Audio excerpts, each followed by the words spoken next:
Assalamualaikum warahmatullahi wabarakatuh. Pemirsa Inspiring Book, hari ini kita berjumpa kembali dalam program yang menghadirkan narasumber-narasumber yang memberikan inspirasi dari bacaan-bacaan mereka. Memang program ini kami hadirkan untuk mendekatkan kembali masyarakat dengan membaca, terutama anak-anak muda yang nantinya akan menjadi pelanjut estafet kepemimpinan bangsa. Maka dari itu, hari ini kami menghadirkan salah seorang narasumber yang sangat inspiratif. Beliau sekarang ini berprofesi sebagai rektor di salah satu kampus ternama di Kota Palopo. Siapa dia? Ikuti saya di Inspiring Book.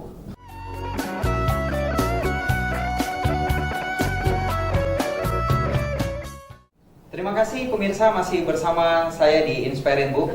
Sekarang ini saya sudah berada di ruang kerja narasumber kita. Beliau kita akan perkenalkan. Pastinya pemirsa tahu siapa narasumber kita hari ini. Kenal siapa narasumber kita hari ini. Baik, kita berkenalan langsung. Assalamualaikum Pak Saidi. Bagaimana kabarnya Pak? Alhamdulillah baik.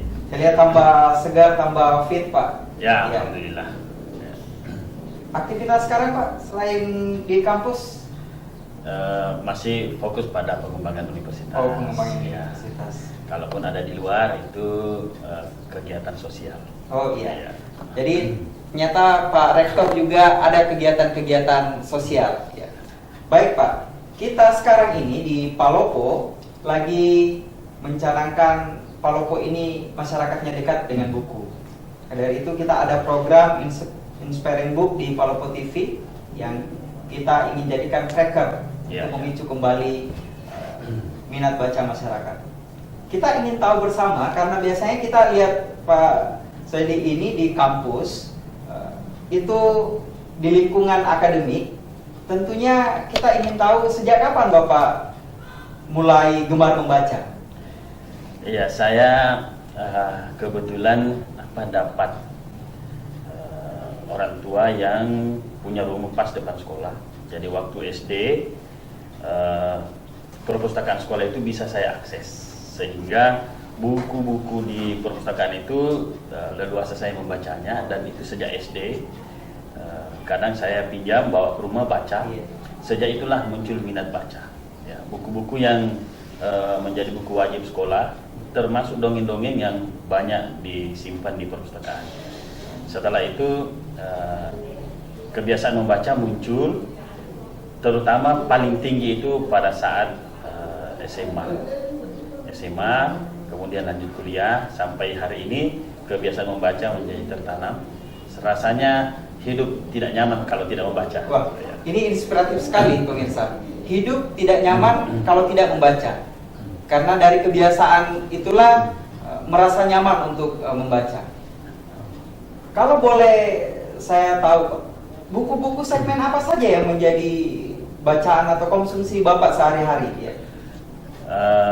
Selama kuliah dulu itu tentu beda dengan sekarang. Kalau dulu waktu kuliah banyak membaca yang terkait dengan mata kuliah.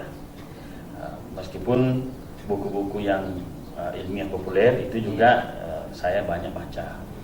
Setelah mulai bekerja, banyak membaca buku yang menginspirasi, terutama biografi-biografi orang-orang terdahulu, kemudian buku-buku yang unik, misalnya pengetahuan-pengetahuan yang ditemukan oleh para ahli, bagaimana mereka menemukan pengetahuan, upaya apa yang mereka lakukan, dan itu diceritakan dengan baik di buku-buku.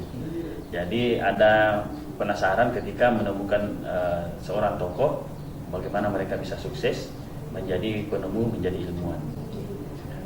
Pemirsa, saya sendiri sudah tidak sabar. Buku apa yang menginspirasi Bapak ini? Buku apa yang menjadi buku yang memberikan inspirasi yang luar biasa kepada Bapak? Baik Pak, boleh di samping kita, walaupun bukunya buku Bapak Saidi lebih banyak di perpustakaan pribadi di rumah. Hari ini saya berada di ruang kerja. Bisa Pak, yang mana dulu kita ingin perkenalkan kepada pemirsa Palopo TV? Oh iya, bisa diperlihatkan? Ya. System thinking. Ya. Kenapa buku ini bisa menginspirasi Bapak? Ya, jadi pada saat kuliah di Bogor, kita setiap mahasiswa itu diminta untuk memilih bidang minat untuk pengembangan bidang ilmunya di program itu. Lalu ada mata kuliah yang mengajarkan bahwa segala hal di dunia ini saling terkait. Jika salah satu komponen itu berkembang, dia akan mempengaruhi secara positif komponen yang lain. Dan rupanya konsep itu ada di buku System Thinking. Ya. Jadi berpikir sistem itu akan membuat kita sadar bahwa segala hal harus kita perhatikan ketika akan berbuat. Bukan hanya di lingkungan sekitar kita, tapi juga lingkungan lebih luas. Bagaimana suatu sistem bekerja, saling mempengaruhi antar komponen di dalamnya, itu dijelaskan dengan baik di buku ini. Nah, termasuk ketika kita ingin mengambil satu keputusan, satu kebijakan, maka penggunaan pendekatan sistem itu akan sangat membantu. Tidak akan merugikan pihak lain terhadap keputusan-keputusan yang kita ambil. Nah, itu ilmu ini ya, di buku ini dijelaskan. Memang dalam prakteknya banyak pada pengambilan kebijakan, pengambilan keputusan di level pemerintah, kemudian di level pengusaha, dunia usaha, dunia industri. Tetapi dalam kehidupan sehari-hari, sistem thinking itu penting bagi kita. Kita tidak akan berbuat yang kira-kira efek dari tindakan kita itu merugikan orang lain. Dan kalau itu merugikan orang lain, itu kembali ke kita sendiri. Nah, itu system thinking. Menarik pemirsa, ternyata dari buku System Thinking ini mengajarkan mengenai bagaimana berpikir dalam mengambil keputusan, bijak dalam mengambil keputusan.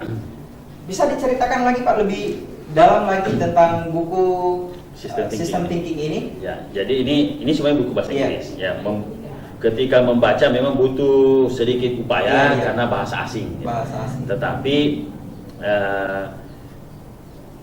contoh-contohnya global, sehingga bisa juga memberi inspirasi untuk wawasan kita secara internasional. Buku ini itu mengajarkan bahwa apapun tindakan kita itu akan kembali ke kita. Ya, kalau kita berbuat positif, itu kebaikan itu kembali ke diri kita sendiri. Kalau kita mengambil kebijakan yang baik, itu akan berdampak ke orang-orang di sekitar kita, masyarakat sekitar kita. Kebaikan itu kembali lagi ke kita. Sehingga ketika mendalami buku ini, itu saya merasa bahwa kita harus berhati-hati mengambil sikap, karena ketika hal negatif kembali negatifnya ke kita, hal positif kembali positifnya ke kita. Ya. Jadi pemirsa, sangat menarik sekali, inspiratif sekali, bahwa ternyata apa yang kita lakukan positif, maka alam akan mengaminkan positif. Dan jika negatif, maka alam juga akan memberikan imbalan yang negatif. Tentunya ini sangat baik sekali buku yang saya perlihatkan kepada pemirsa. Mungkin ada juga yang punya System Thinking. Ya, buku ini kalau kita lihat sederhana, tapi ternyata setelah diurai oleh Pak Rektor luar biasa sekali. Ini tentang ilmu kehidupan, Pak ya. Ini tentang ilmu kehidupan. Ya. Baik Pak. Sekarang ini kita banyak berbicara mengenai, kalau tadi System Thinking kita berbicara mengenai the power of mind, kekuatan pikiran. Korelasi yang bisa kita ambil dari buku ini dengan kekuatan pikiran itu bisa dijelaskan Pak? Baik, jadi setelah membaca buku ini ada banyak buku lain yang persis dia mendukung, saling melengkapi. Salah satunya itu dibuat oleh Jamil As-Sahini dan kawan-kawan. Nah, judulnya Cubic Leadership. Oh, Cubic Leadership. Ya, mungkin sudah pernah baca ya. Jadi di Cubic Leadership itu juga persis sama, bahwa kepemimpinan itu akan berpengaruh terhadap itu dilihat dari pengambilan keputusan, dan setiap pengambilan keputusan itu akan berdampak terhadap perusahaan. Perusahaan itu akan maju apabila dia mengambil keputusan yang tepat. Nah, di Cubic Leadership itu ada 3 hal yang menjadi inti dari buku itu, dan persis sama dengan System Thinking tadi. Yang pertama, kalau ingin sukses harus kerja keras. sukses Ya. harus kerja keras. Iya. Jadi seluruh buku biografi yang saya Iya. baca, tidak ada yang sukses tanpa kerja keras. Iya. Kalaupun ada anak yang kaya dari warisan, Iya. itu pasti orang tuanya atau kakeknya yang kerja Iya, keras. kerja keras. Iya. Ya. Nah, itulah system thinking. Iya. Kalau kakek kita kerja keras, kalau bukan dia yang nikmati hasilnya, Keturunan, bapaknya yang anaknya yang nikmati. Kalau bukan anaknya, cucunya yang nikmati. Iya. Jadi itu sistem thinking, dan di Cubic Leadership itu dibahas bahwa kalau kita berbuat satu, di dunia kita akan peroleh satu. Iya. Nah, sisanya nanti di akhirat. Nah, Baik Pak, ya. tahan dulu. Ya, oke. Saya juga sangat bersemangat, dan tentu pemirsa Inspiring Book juga sangat bersemangat. Baru satu tadi yang disebutkan, masih ada dua. Ya. Tetap di Inspiring Book, masih dengan saya Hairil Al-Fajri bersama Bapak Dr. Saidi.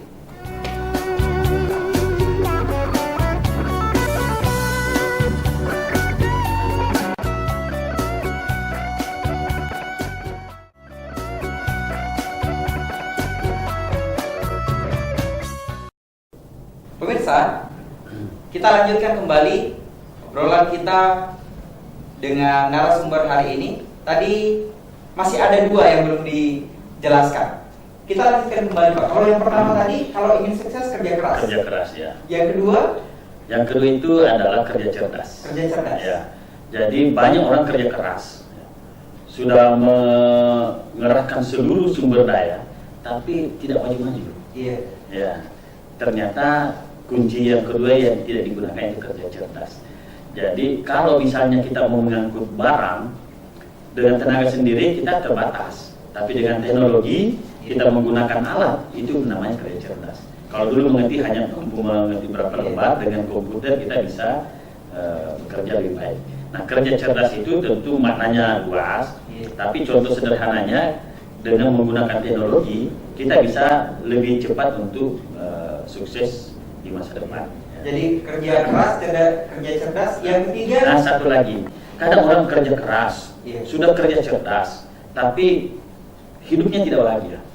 Di Cubic Leadership itu sebenarnya dia adalah bagaimana dia sukses dan hidupnya mulia. iya, Nah, itu kunci yang ketiga adalah kerja ikhlas. kerja ikhlas. Ya, kerja ikhlas itu melakukan sesuatu tanpa mengharapkan secara material apa yang dari hasil yang kita kerjakan. Karena orang yang kerja cerdas yakin bahwa Tuhan itu Maha Adil. Segala hal yang kita lakukan pasti akan kita terima, baik di dunia atau di akhirat, baik kita atau anak cucu kita. Nah, itulah gunanya kerja cerdas. Orang yang sudah kerja keras, kerja ikhlas, lalu kerja cerdas, lalu kerja ikhlas, itu dia akan menikmati kehidupan, sukses dan hidup mulia. Iya. Karena dia tidak ada beban. Ketika apa yang diusahakan itu tidak sesuai dengan yang diharapkan, dia tetap bahagia, dia tetap happy, dia tetap melakukan apa yang sudah dia rencanakan. Ya. Oke. Pemirsa, tadi dijelaskan mengenai 3 kunci ketika kita ingin sukses dan mulia. Dikutip dari buku Cubic Leadership tadi yang ditulis oleh Bang Jamil Azaini beserta teman-teman, kita kenal Bang Jamil Azaini, motivator sukses mulia. Baik Pak, kita bahas lagi satu buku yang menginspirasi Bapak setelah tadi ada sistem thinking. Ya. Satu lagi. Iya, boleh Pak. Kalau satu lagi, saya kira ini bisa ya. Iya. Ya. Panggil saja aku ayah. Ya. Ini novel Tidak, ini cerita seorang guru. iya. Dalam kehidupan sehari-hari dia tulis. Ya. Memang dia bukan bestseller. Iya. Ya. Penulisnya siapa Pak? Namanya Tulus Tulus Ramil Ramil. Dia guru. Iya. Dia menceritakan pengalamannya mendidik anak-anak yang berbeda dengan guru yang lain. Perbedaannya itu dia tidak formal mengajar, tapi dia dekat dengan murid. Iya. Dia tahu apa kondisi psikologi setiap muridnya. Makanya dia bilang panggil saja aku ayah. Tidak ada hukuman yang diterapkan terhadap murid yang dianggap melanggar. Prestasi diberikan kepada setiap murid, apapun itu yang dicapai.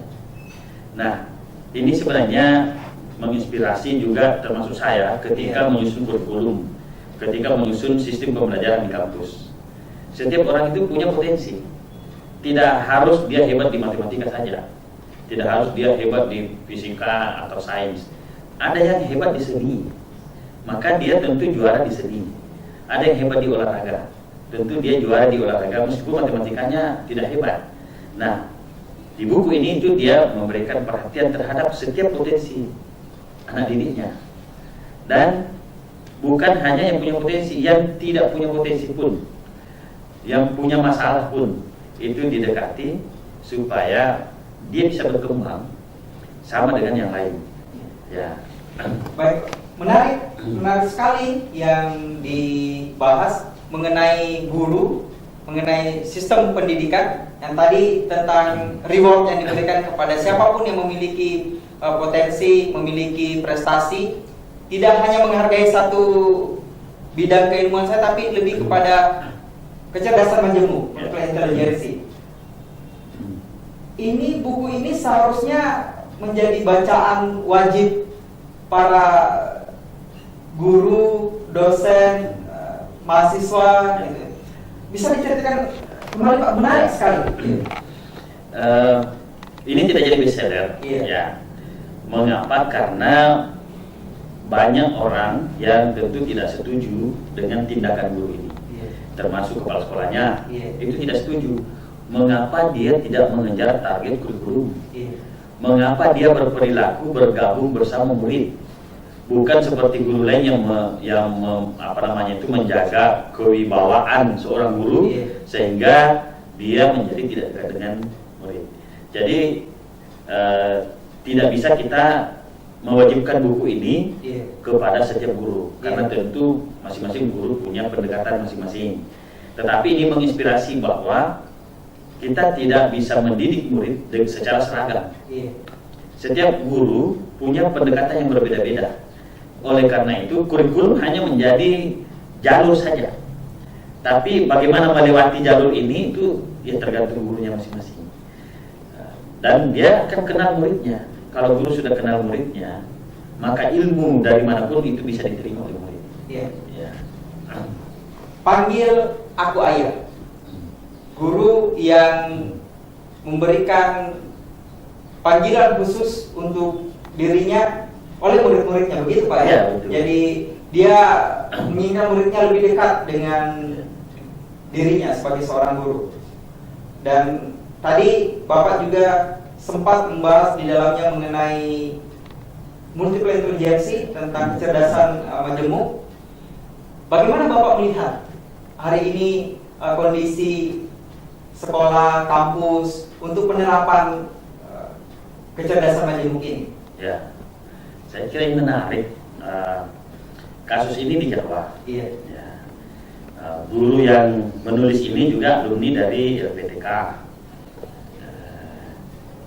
Dan dia diangkat sebagai guru di sekolah sama dengan yang lain.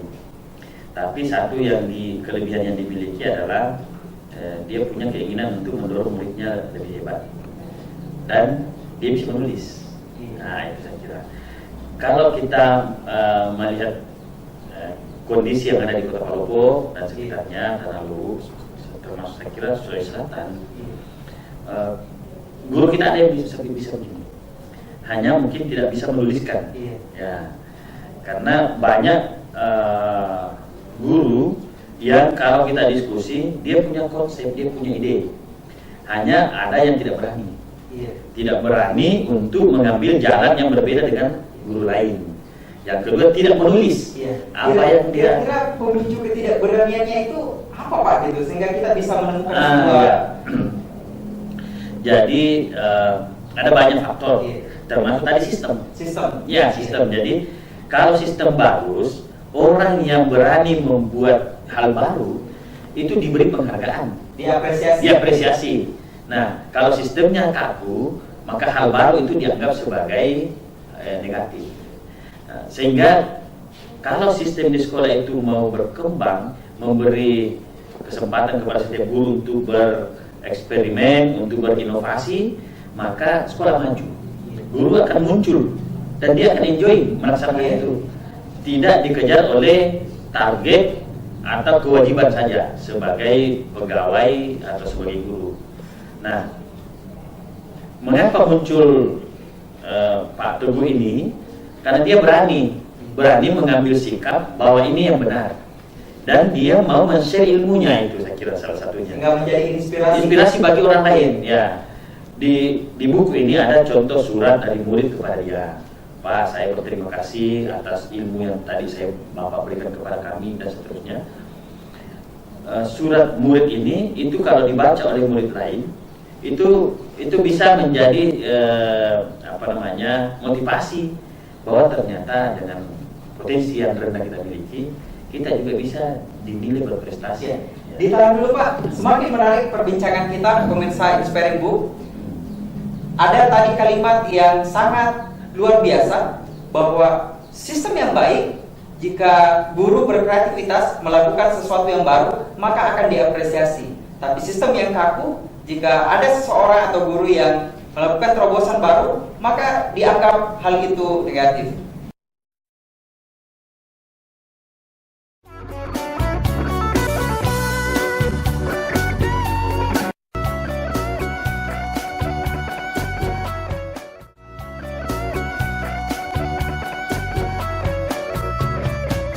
Terima kasih pemirsa, masih bersama Inspiring Book, hadirkan sejuta inspirasi. Masih dengan narasumber yang sama, yang sangat inspiratif, tadi memberikan banyak pengetahuan kepada kita semua. Baik Pak, tadi telah kita bahas mengenai sistem thinking, berpikir dengan sistem, dengan menggunakan kekuatan pikiran, mengambil sebuah kebijakan. Kita juga telah membahas guru yang inspiratif, yang memberikan panggilan pada dirinya, call me daddy kalau orang mengatakan. Sekarang kita boleh satu buku lagi, karena pemirsa Palopo TV tentu sangat ingin mengetahui buku-buku apa saja yang menginspirasi Bapak. Nah tentunya kalau kita ingin bahas semua, waktu kita tidak cukup. Baiklah, satu buku lagi Pak, boleh kita ya. Saya kira ini ya. Iya, metode kuantitatif. Ya. Sepertinya yang menulis buku ini saya kenal pemirsa. Ya, silakan Pak. Ya, baik. Jadi ini diterbitkan oleh Bible Press. Metode kuantitatif ini sebenarnya ada satu ilmunya yang diambil dari sistem thinking tadi, dari bukunya Jamil dan kawan-kawan, yaitu yang disebut dengan Trade of Analysis. Ada di buku ini. Iya. Saya sebenarnya dulunya mengembangkan yang disebut dengan analisis sistem dinamik. Sistem dinamik itu konsep dasarnya adalah sistem thinking. Ya. Nah, di buku ini pengantar untuk menuju ke analisis sistem dinamik. Buku tentang sistem dinamik itu masih dalam proses penerbitan. Isi buku ini itu banyak manfaatnya untuk pengambil kebijakan, termasuk untuk peneliti. Jadi selama ini penelitian itu banyak pendekatan statistik. Mengambil keputusan berdasarkan angka-angka. Ya, padahal kita percaya juga angka itu tidak seluruhnya bisa memberi gambaran sesungguhnya. Bisa jadi manipulatif Pak. Bisa satu. Ada metode sampling untuk itu, tetapi masa kita meneliti angka, padahal yang kebijakannya itu ke orang. Sehingga metode kuantitatif ini itu pendekatannya angka, tetapi dalam pengambilan keputusannya itu mempertimbangkan pendapat orang. Kita tidak mengambil keputusan berdasarkan angka-angka. Oh, ini meningkat, lalu keputusannya lanjutkan. Jadi disertai dengan argumen harus ada pandangan dari stakeholder tentang kebijakan, tentang apapun yang kita ingin putuskan, termasuk di perusahaan. Ketika mau mengambil keputusan, angkanya diperhatikan, tetapi final decision itu bergantung kepada aspirasi dari stakeholder. Saya kira di perusahaan-perusahaan multinasional itu juga dia mempelajari perilaku konsumen sebelum dia mengambil keputusan meluncurkan produknya. Nah, di metode kuantitatif ini dimulai pendekatannya tentang apa itu metode kuantitatif, kemudian pendekatan partisipatif, lalu kemudian bagaimana memilih responden yang layak untuk kita dengarkan suaranya. Karena tentu berbeda kalau kita sembarangan mengambil orang untuk Iya. kita tanya. Bisa jadi tidak representatif. Bisa, dengan yang tidak kita mewakili. pilih. Iya, betul. Makanya di sini ada namanya analisis stakeholder. Kita menganalisis siapa sih yang terkena dampak dari kebijakan dan siapa yang punya peran terhadap kebijakan. Itulah yang kita tanya. Nah, kemudian ada PRA untuk yang perdesaan, ada analisis prospektif. Di buku ini menjelaskan kalau ada kebijakan kita ambil, kita harus melihat di masa depan 5 tahun, 10 tahun, 20 tahun apa dampak dari kebijakan. Ada 6 faktor itu dilihat di sini. Input, kemudian proses, output, lalu outcome. Nah, ini yang jarang kita lihat. Kita hanya lihat output. Kalau kita bangun jembatan, jembatannya jadi. Apa dilalui tidak peduli. Kita bangun pasar, pasarnya jadi. Apa orang transaksi di situ tidak. Nah, outcome itu dilihat di buku ini. Outcome, kemudian setelah itu benefit, apa manfaat bagi orang, dan terakhir impact. Jangan-jangan ada masalah kalau kita bangun sesuatu di situ. Nah, jadi di dalam buku ini itu dijelaskan langkah-langkah di dalam membuat prospek di masa depan dari kebijakan. Lalu ada panduan kalau ternyata alternatif banyak, ya maka kita gunakan analytical hierarchy process (AHP). Memilih alternatif, misalnya ketika kita musrembang usulan banyak, tentu tidak, anggaran sedikit, terbatas, waktu terbatas, maka kita perlu memilih prioritas. Nah, di dalam memilih prioritas ada di buku ini dijelaskan bagaimana memberi bobot terhadap setiap alternatif dan pilihan di masa depan itu seperti apa, sehingga kita bisa tahu kalau ini saya pilih, kehidupan di masa depan saya akan seperti ini. Ya. Sangat menarik. Nyata buku yang tidak terlalu tebal, tapi isinya sangat luar biasa. Tadi sudah dijelaskan bagaimana kita bisa menjadikan ini sebagai salah satu referensi untuk memutuskan sebuah kebijakan. Tadi yang menarik bahwa ternyata selama ini yang dilakukan hanya melihat 3 faktor: income, kemudian proses, dan output. Input, kemudian proses, output. Tidak ada outcome, tidak ada yang hasilnya. Dan masih banyak lagi. Ini yang tulis beliau sendiri. Judulnya metode kuantitatif untuk analisis kebijakan. Sangat baik dan inspiratif juga, bisa memberikan gambaran kepada pemerintah atau pengambil kebijakan umumnya. Bisa juga tadi sempat disinggung mengenai perusahaan-perusahaan multinasional bisa menggunakan riset untuk konsumen, untuk customer mereka. Termasuk kalau memilih calon presiden atau calon wali kota, calon bupati, itu kita bisa pakai ini. Oh, begitu ya. Siapa yang terbaik dan membawa masa depan seperti apa satu kota, kabupaten, kita bisa pakai buku ini. Jadi kalau ini yang terpilih, kira-kira kota kita akan seperti ini. Kalau ini yang terpilih, kota kita seperti ini, itu bisa dengan analisis ini. Bisa sumber daya manusianya yang harus disiapkan. Saya kira itu betul sekali. Kita di Palopo ini masih sangat asing dengan dunia riset. Biasanya dunia riset hanya di akademik. Di mahasiswa yang sudah semester akhir baru mengenal riset. Baik Pak, sudah ada 3 buku yang kita bahas pemirsa. Kita ingin ngobrol-ngobrol sedikit lagi mengenai harapan, kemudian mengenai inspirasi Pak Sedi tentang minat baca di Kota Palopo. Karena minat baca kita lihat perpus, jangankan di perpustakaan sekolah, perpustakaan daerah pun kita sekarang sunyi pengunjung. Toko-toko buku sangat sunyi. Lebih ramai tempat-tempat yang lain dibandingkan tempat-tempat membaca. Jadi perpustakaan tidak lagi menjadi tempat untuk kajian keilmuan, tapi lebih kepada tumpukan buku yang terpajang. Kira-kira apa solusi Bapak untuk kembali menjadikan perpustakaan, menjadikan tempat-tempat membaca ini ramai? Jadi kalau ingin mencerdaskan kehidupan di wilayah kita, yaitu hanya membaca. Saya kira Iqra itu ya. Nah, tantangannya bagaimana membuat orang mau membaca.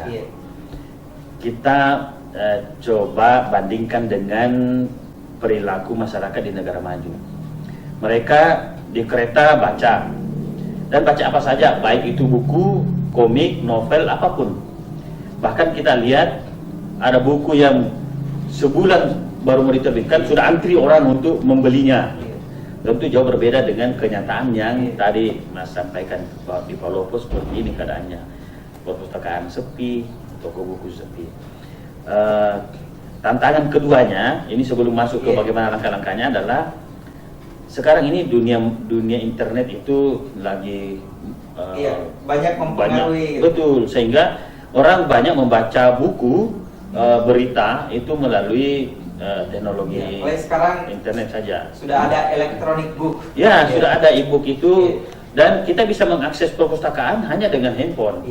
Ya, jadi misalnya di Cokroaminoto ada e-library. Itu kita bisa akses semua skripsi, buku itu dengan hanya membuka e-library Universitas Cokroaminoto. Sudah ada, Pak ya? Sudah ada. Jadi kita scan semua buku, kita beli e-book, lalu masukkan di e-library. Nah, kita di mana saja sudah bisa mengakses judul bukunya, abstraknya sampai dengan isinya.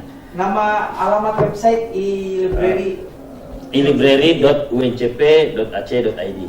e-library.uncp.ac.id.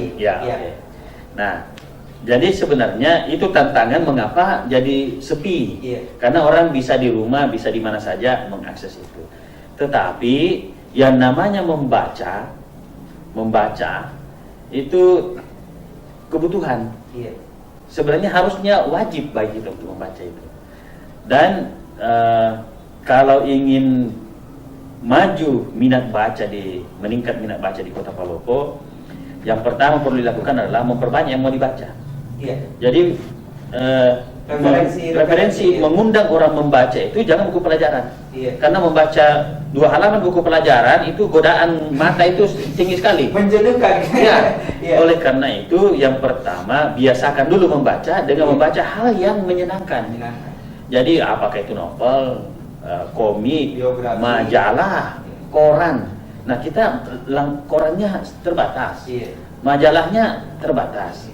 Nah, ini tugas pemerintah. Tidak bisa kita serahkan kepada masyarakat untuk beli sendiri. Jadi perpustakaan itu diisi dengan buku-buku yang nyaman untuk kita baca. Kalau bisa tamat baru kita pulang. Nah, nanti untuk buku pengetahuan itu di sekolah.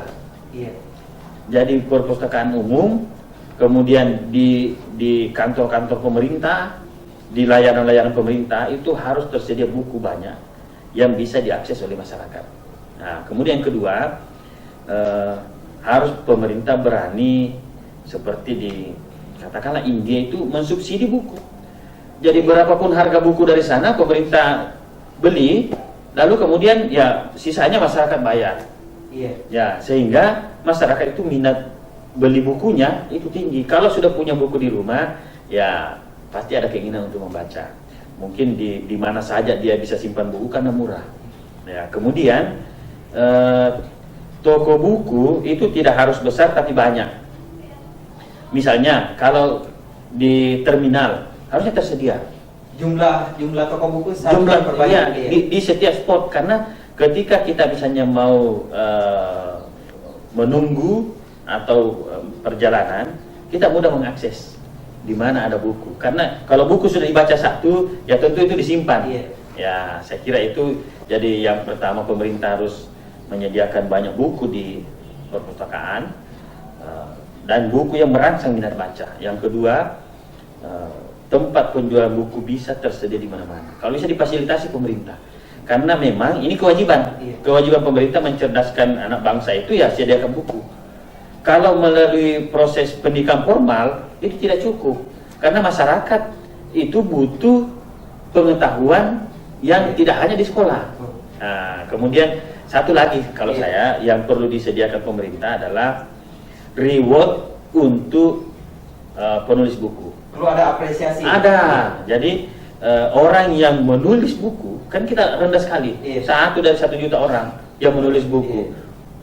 Beda dengan Inggris, 20 judul 1 jam dia bisa tulis.